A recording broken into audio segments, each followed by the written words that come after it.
Right. Talk a little about... 1 second. Yes, what? Babysitting issues. Talk about Deborah's relationship with Amy. Oh, well, you know, I was nervous about who they were going to cast as Robert's girlfriend. And when I found out it was going to be Monica Rosenthal, who I'd gotten to know because of Phil, I was so excited. And we had such a good time together. It was so nice for Deborah to have this girlfriend that wasn't a part of the family, that she could have fun with and she could talk to. And I remember, you know, I don't know what year, it might have not been until season 2 that she became a regular, I can't remember, but I know that I was completely in the swing of things, so that it could be right before we're going to do a scene in front of the audience, and I could be, you know, smoking a cigarette and waxing my legs, and then when they call action, I'm ready to go. I mean, I really didn't have to prepare and all this stuff, you know. And so Monica wasn't really used to that, and I remember before a scene sitting with her and like gabbing to her about a movie I saw or something wrong with the kids or something like that, and I remember just this look on her face like, why is she talking to me? And then they'd call action and I would just go into the scene.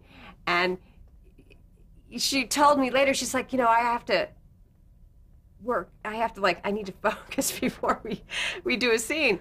Oh, sorry. It was funny. At the end of the 9th year, when we were doing the final episode, there was a scene with, I was waiting for Ray to get out of his surgery in the hospital, and I had to cry in that scene. And I remember it's the only time in 9 years where I felt like I had to prepare before the scene. And I remember Monica sitting next to me, gabbing away and gabbing away and gabbing away. And I looked at her and said, can you stop, please? I need to prepare. And I thought this is how she felt. I did the same thing to her. So it was kind of fun. Talk about your wardrobe for the show. There was no wardrobe. I mean, first of all, I think I wore the same cashmere sweater set for 9 years in different jewel tones, because that's what works on television. You know, and anytime I tried to go a little outside the box, because I would be bored, and I'd always get a note from Phil saying, you know, the hair's too glamorous and this is too good looking. But I also had gotten to the point, I now had 4 children. I mean, by the 3rd season, I was pregnant with the 4th one. And I did not have time, and I did not care about hair, makeup, or wardrobe. I mean, the less time I had to spend doing stuff like that, the better for me, which was a complete opposite, because the only reason I got into this business was because I liked people fawning over me and making me look fabulous and getting me waters and things, you know. And now it was just like, you know, listen, just get rid of the nose hairs and let me go out on the stage. So, so yeah, the wardrobe was, you know, not a big deal. And I think that's what, you know, made the show, showed what a great show it was, because some shows come on and it's all about the character's hairdo, starts a revolution, a cultural revolution, or the clothing. You know, Sex and the City was as much about the shoes and the costumes. Raymond had none of that to stand on. There wasn't any great sexy stuff in it. The clothes were, there was nothing about the clothes. There was nothing about where they lived that was interesting. It was really just about the characters, and it really just stood on that alone, which I'm very proud of and grateful for. How did the show accommodate your pregnancies? You know, they were so great. I mean, poor Phil, every time I'd call him and say, hey, I'm pregnant. He'd just say, mazel tov, you know. They put me in like big checked woolly lumberjack shirts, and always carried a laundry basket around, or carried a refrigerator in front of me. For some reason, they always were able to. There's literally a scene where I have the refrigerator door open, and I just keep seeing my lines out around the door. They actually even lifted the couch up and put it on blocks so that when I would walk by, it would cover my my tummy. And, you know, I'm such a small person, and I carried the boys way out in front, and I gained 50 pounds every time. And there were some people that actually didn't realize I was pregnant, which just made me think, what did they think I was eating? I mean, didn't they notice I was huge? So they were great about it. I mean, it was hard. I look back on those years. I don't know. I don't seriously know how I got through, because you're having a kid, you're nursing another one, you're trying to do your lines, you're picking another one up from preschool. It was, when I think back on it now, I get anxiety thinking about how difficult it was. I didn't know it at the time. I mean, I guess when you're doing it, you just put your blinders on and you just do it, you know. Yeah. Talk about working with Phil Rosenthal. What's he like? Phil was unbelievable. He made the job so easy because he comes from an acting background. So, and his sense of comic timing is impeccable. And so he was able to really tell us. We would rehearse with our director. And then Phil would come in for the run-throughs.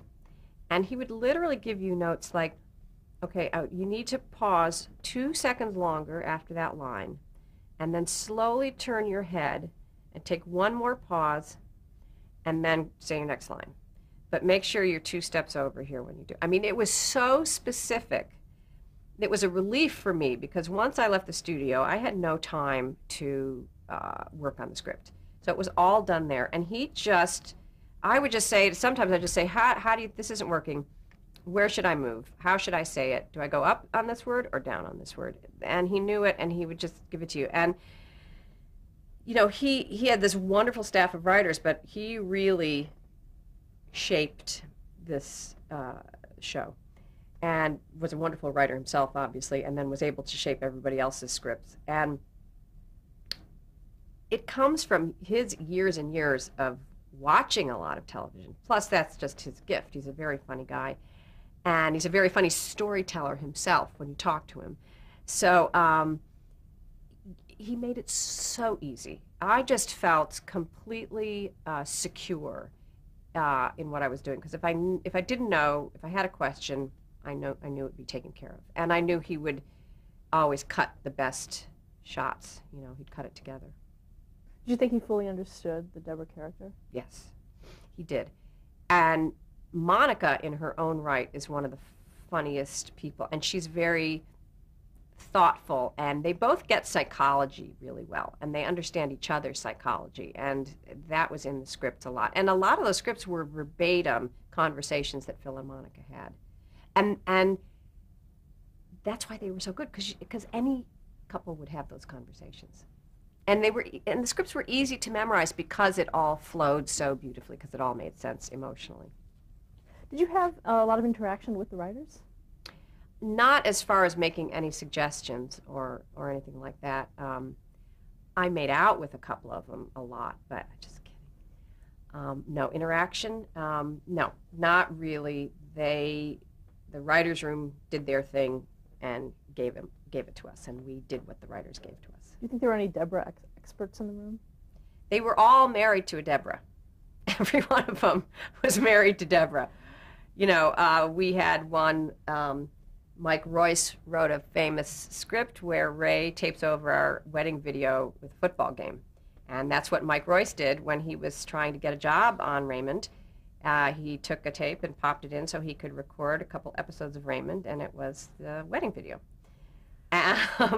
So Tucker Cawley did an Emmy Award-winning script where we leave a suitcase on the landing after coming home from a weekend break getaway, and neither one of us will unpack it, and neither one of us will acknowledge that we're waiting for the other one to unpack it. It was, I read it, I thought, this happens to us all the time. And I had neighbors who would say to me, you must have been listening through our window. You must have gone and told the writers about our conversation, because we had this exact conversation. So it was just brilliant. What about the series directors? Talk about working with them. You know, they come, a lot of them passing through, but Gary Halverson directed many of them, and he was really terrific and fast and got us to see, it's really hard to wrangle actors, you know, and especially if you've been doing a show for a long time, and we just all want to kind of hang out and eat stuff at craft service and sit in our dressing rooms and make phone calls and play solitaire on our computers. So he was always having to kind of scream at us to get us going. But once we did, he was really, really good. And I think on a sitcom, unless you're like Jim Brooks, you know, where you've kind of created the show also, it's hard for directors to come in when really the producers are the ones that are giving the notes and doing that kind of thing. And Gary was always worked really well with Phil and with all of us. He went to Italy with us and did the two-part episode in Italy. Talk a little about the typical work week that you have. Oh, it's just heaven. You know, you go in around 10, and maybe the table read starts at 9:30 on the first day, but you go in at 10. You read, you rehearse, you break for lunch, you do a run-through, go home, you know, 4:30, 5 o'clock. Such great hours, and you don't have to get dressed up to go to work. You know, you can go in your shorts and your sandals, and you rehearse for 4 days, first with just the cast, then with the cameras, and on the 5th day you shoot, and the audience comes in. I think you run it through once in the morning, and the audience comes in. Some shows shoot 2 shows a day on shoot day. We would just do 1 show, and we would only do the scenes 2 times. Phil was really big about do it twice, move on. Didn't want the audience to get bored. So we were one of the fastest shows. I think that the fastest show we did was Ray and I. We had almost the whole script was just Ray and I, almost. There was 1 scene with the other characters, and then the rest was just Ray and I in the bedroom playing a board game, a Sexopoly board game. And we ran the scene twice without stopping, and we were done. And I think we got the show done in an hour and a half. I think it was a record. And it was one of our best shows. Phil always insisted that we get the scripts memorized. If we started on Monday, we'd have to have the script memorized by Wednesday when the cameras came in. And by the end of the run, we were down to 4 days a week. So we always had 3-day weekends. The other great thing about multi-camera shows is you just work 3 weeks out of the month, so you always get a week off. And then you finish in March or April, and then you don't go back till August. So, I mean, it's a dream job. And this past year, pilot season, almost all single-camera comedies were picked up, and it's just not what I do. A, because I don't think it's as fun, but B, the hours are like a movie. You're working 12 hours a day. Well, it's very hard to go from working 5 hours a day to 12 hours a day for the same amount of money or less. And that's just being pragmatic. Also, with kids, I have 4 kids, and so I just can't afford to work that many hours, you know. So I'm waiting for the cycle to come back around to multi-camera comedies so I can work again, because, you know, I don't know what else I will do. It's a great, great schedule. I mean, if you can get a job in that business, you should get one. Let's talk about some of the episodes, some of the key episodes that you were in, starting with Fascinating Deborah. Well, what was Fascinating? That was the one with the radio psychologist comes in to. Oh my gosh, right. I don't remember it. I mean, I remember the premise. You know what's interesting about this show? We did 210 episodes. That's a lot. Now that I say that number out loud, that's a lot. And I was pregnant or nursing for half of them.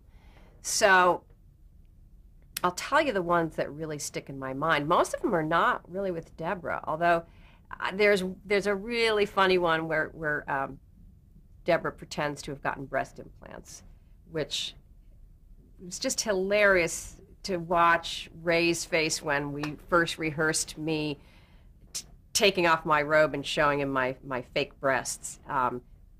Literally, they had to get paramedics. Apparently he's a breast man. He just started hyperventilating and sweating and couldn't remember his lines. I guess I don't blame him, but So that was a really funny episode. All the holiday ones, the Christmas and Thanksgiving ones, he gets me the wrong present. He gets his parents a toaster. They have to return it. I make fish for Thanksgiving one year. He puts it in the dishwasher by accident. Making turkey at Thanksgiving. Oh, there's great stuff with my parents. When my parents getting divorced, and then my dad dating an older woman, and my mother wanting to talk about sex, and gosh, every year I remember thinking, oh, the 5th season, this is the best we've ever done. And then we came back for the 6th, and I thought, oh, I didn't think the shows could get better, and this season is absolutely the best season. And then the 7th was even better. I mean, I couldn't believe the stuff they were coming up with. I would read these scripts, and I would find myself going, when things are happening to the character. I mean, Robert, trying out, applying for a job with the FBI, and Marie going in and bringing cookies to the FBI director and begging him to hire her son, or Robert on a date with a girl who's into witchcraft, or cats, or rats, or snakes, or something. Frogs. Frogs. She had frogs everywhere. And him climbing out the window and escaping from her house. I mean, it happened to Ray's brother. It was so funny. I loved all the stuff of going to the priest to get counseling, the whole family going to the priest, and everybody talking about what everyone else's faults were. Marie giving me a recipe and leaving key ingredients out so that it wouldn't be as good as hers, so that I would never be as good as she was. And oh my gosh, they're too many to count how great these shows were. I've watched them on airplanes, and they show them on American Airlines, or they used to, and I would be laughing my head off. And I also wouldn't remember what happens next. I'm watching it, and it's as if I'm watching a show that I had nothing to do with, and laughing and thinking, oh my gosh, what's going to happen, and forgetting these great lines. And at one point, one time, a steward came up to me and said, I just think it's so cute you laugh at your own show. I was so mortified. I was probably the loudest one on the plane. Who are these people? They're fabulous. Gosh, it was a great show. I do want to bring up a couple of episodes. Good Girls.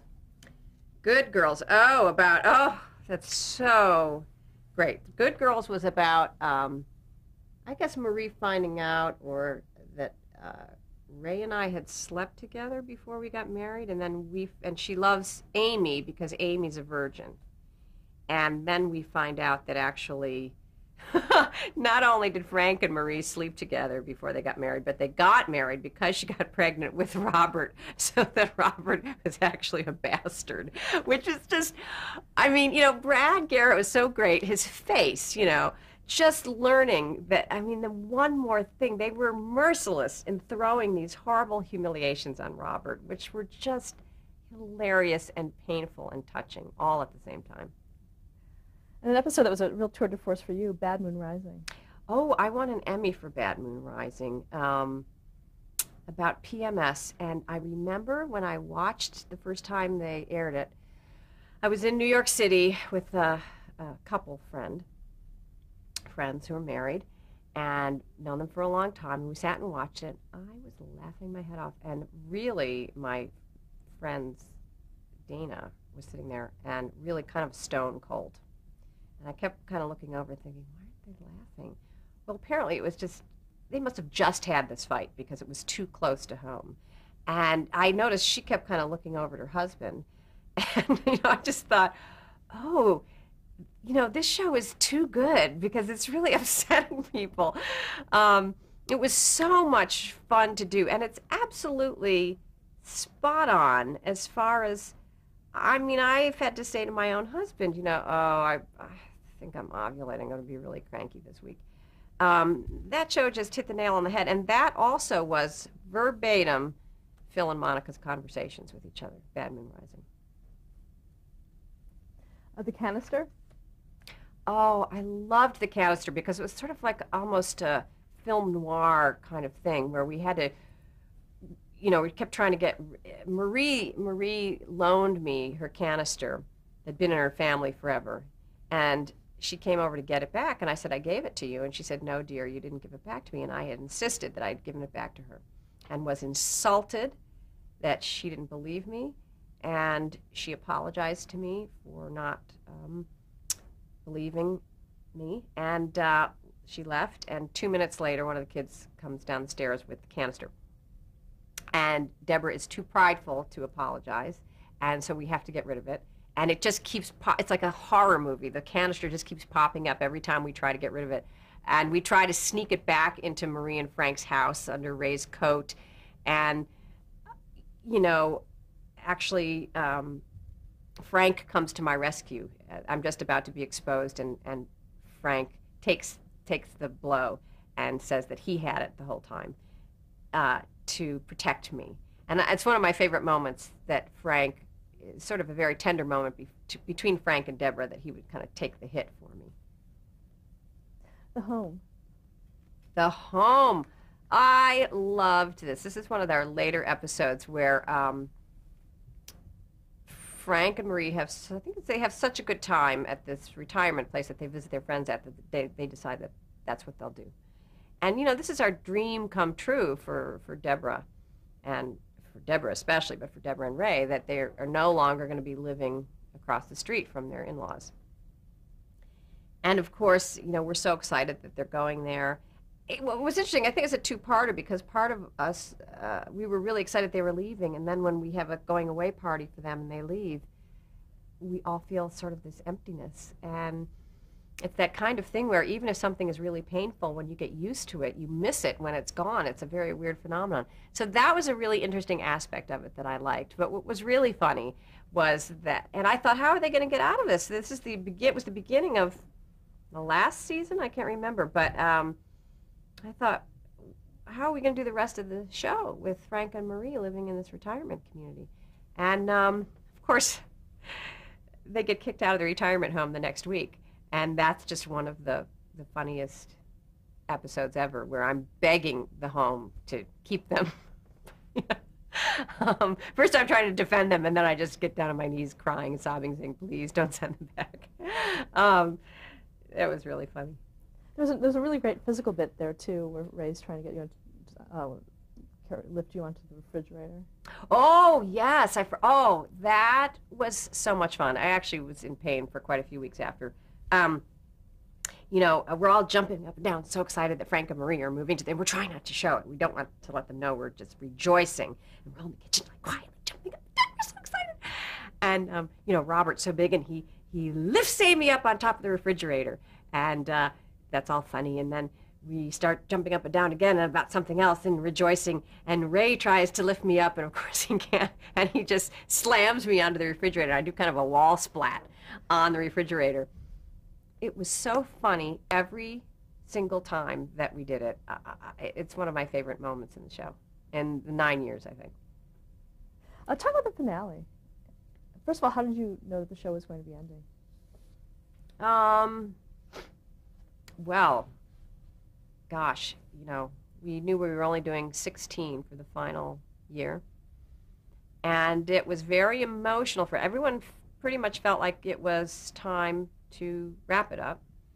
But still, we've been together for 9 years, and we love these characters, and so it was very stressful. Everybody was having their own kind of stress in adjusting to it. I was very weepy the last week. And then I lost my voice. And people had flown in from New York, all of Ray's family. Everybody's families were there. They had gotten hotels. James Lipton from the Actors Studio was there. I mean, it was huge. There were parties. We had done all stuff. We couldn't do the show. And we waited. We tried. We thought we're going to do everything we can. They gave me shots, and I went to the doctor, and I got these B12 or something. I don't know what I got. They gave me something. The next day, I was feeling like I was ODing. I was shaking so much from these shots they gave me, like Judy Garland or something, drugging me up and pushing me out there. I felt so horrible that we couldn't do the show and all those people were there. But literally the problem was too, part of the episode was that there was something wrong with Ray's throat.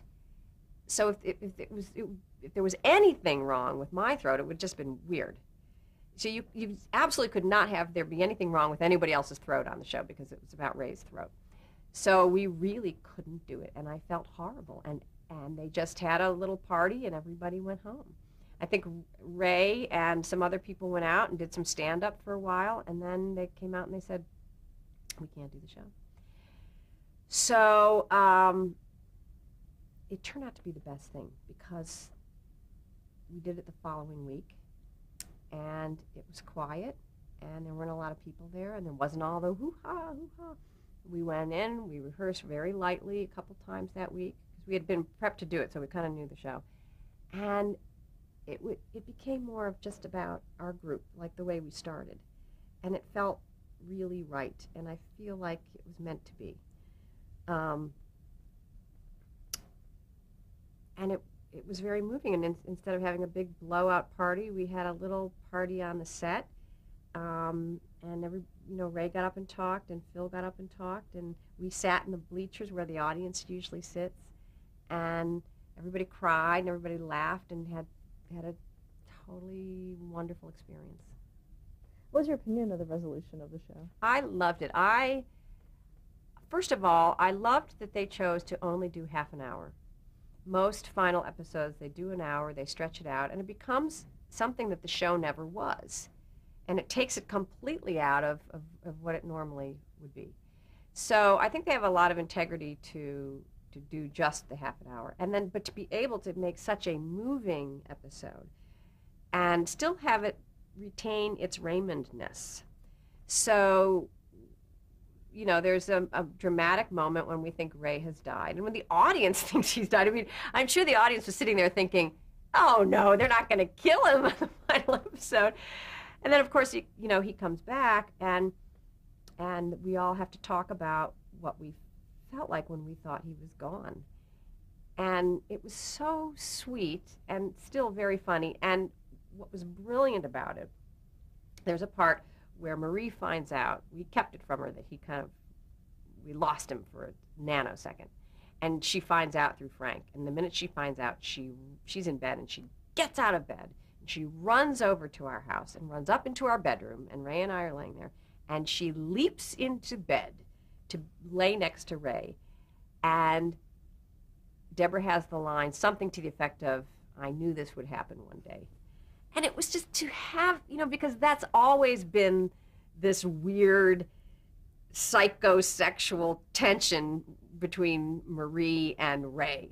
At least from her end, just wanting him to always be hers. And to be able to actually have her get into the bed between us and have a visual of what Ray has always feared and I have always feared and what Marie has always wanted was brilliant to be able, and it was a very natural thing to happen in the context of that episode. So it was just a brilliant way to end the series. Stop there to change the tape. Okay.